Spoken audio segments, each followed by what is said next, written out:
trees or pine trees. Depends on the weather. Sometimes if it's real windy, we'll stay underneath pine trees. I keep a lot of blankets.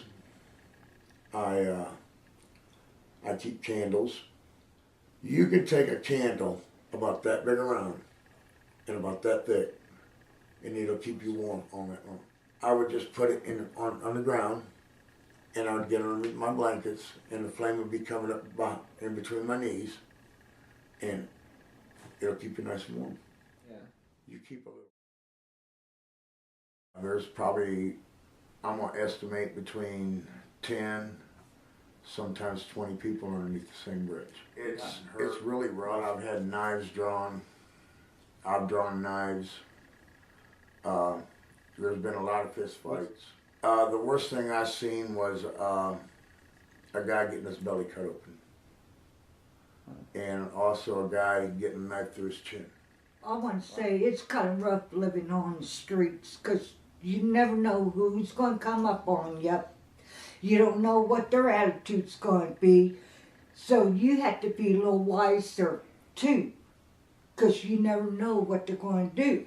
In other words, what she's saying is, we got to be prepared for anything at all times. Okay. Because we don't What get a scared me good the night's most is being robbed at gunpoint. I got woke up with a pistol, hammer cocked, 2 inches from my temple. And I think out of all that, what hurt me the worst is I lost my watch. You know, when you're homeless and you're here in the city and you're fighting for your life, it's kind of hard to, how do I want to say it? It's kind of hard to cope with life. And you're out to get whatever you can to survive. In a shelter, it's like being in a prison system. You have to be in a certain time. You have to leave My a past certain experience time. with the shelters is I stayed in them. In there, I've seen knife fights. I've seen 3 or 4 blacks jump on a white in a shower. I mean, I've seen just as much in the shelters as I've seen on the street. And me personally, I feel safer on the street. I was in a women's shelter. I was there about a year, and things just start boiling up. The ladies didn't want to follow the rules. They always break the rules. They always change the rules. They want to gossip, pick up, want to start fights. And I don't need that, because I'm there trying to get myself together, get my life straightened up. And like me and Teresa, if we would sign up for a housing program, it might be a year, maybe 2 years, before we even hear an answer.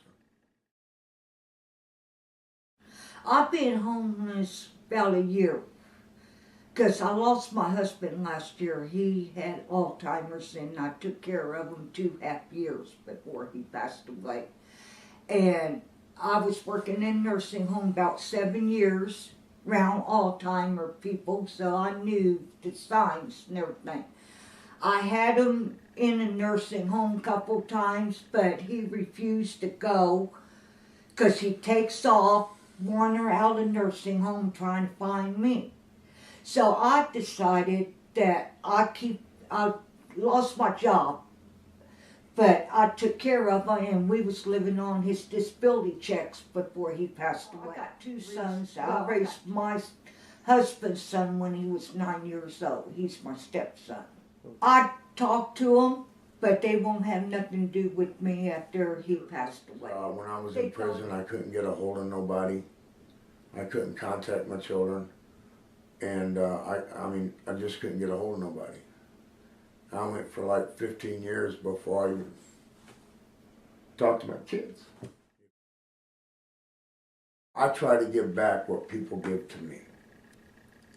And this last week, Teresa and I went by and helped the family. And we actually went out and bought groceries for them.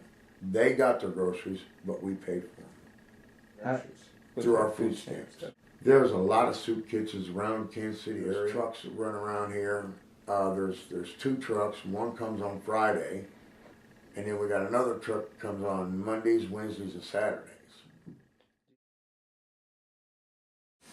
we kind of like fly a sign to make what little bit of money we have. Flying a sign is like, what you do is, like our sign, okay? Our sign says, a homeless couple, do you care to help? God bless you and thank you. Normally we go to like an island in the middle of the road, and we'll stand on that island. That way we get traffic going both ways. We try to get like $20 a day, and that buys our cigarettes and our miscellaneous. Okay. We might be out there 3-4 hours and not even make $20. You know, if it wasn't for our food stamps, we couldn't do half of what we do. You know, which eat every day. You know, thank God for Kaufman's that when the Simple House can't bring us over here to let us shower, we go to Kaufman's and we bathe in the bathroom, and they let us, you know. I would say about 85% of your homeless people on the street, 85% of them, including myself, is either an alcoholic or a drug addict. I think the alcohol and the drugs drove them to homeless. If I'm out here drinking and I'm using drugs, that's fine and dandy. But I'm not allowed to go home. You see what I'm saying? When I go home, there's no drinking, there's no smoking weed, there's, you know, I get my cigarettes, and that's it. We see a lot of alcohol abuse. We see a lot of marijuana use. We see a lot of crack being used. We see a lot of meth being used. Mm-hmm. But us personally, she don't do nothing, and I drink. Okay. You know, but I do know that the ones that don't drink and stuff are on a lot of medication to keep them from hurting other people. I've known the Simple House now, this winter will be 3 years.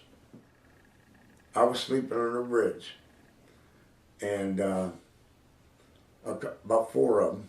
It was Jim, Heather, Sylvia, and Clark coming into the bridge, and I was with another black guy. He stayed on one end of the bridge, I stayed on the other, and the Simple House was bringing us lunches, and then they started bringing us coffee, and I mean, we just grew in a family relationship. I thank God every day for the Simple House, for Teresa coming into my life. I wake up every day, I'm not dead. Yeah, I thank Jesus every day. He's a big part of our life. We might not practice it, but he is. He's a big part of our life. And like I said, I think the Simple House had a little bit to do on that, because I see them and I want to be the Simple House. You know, and the only way to do that is to believe in your higher power and pray on it.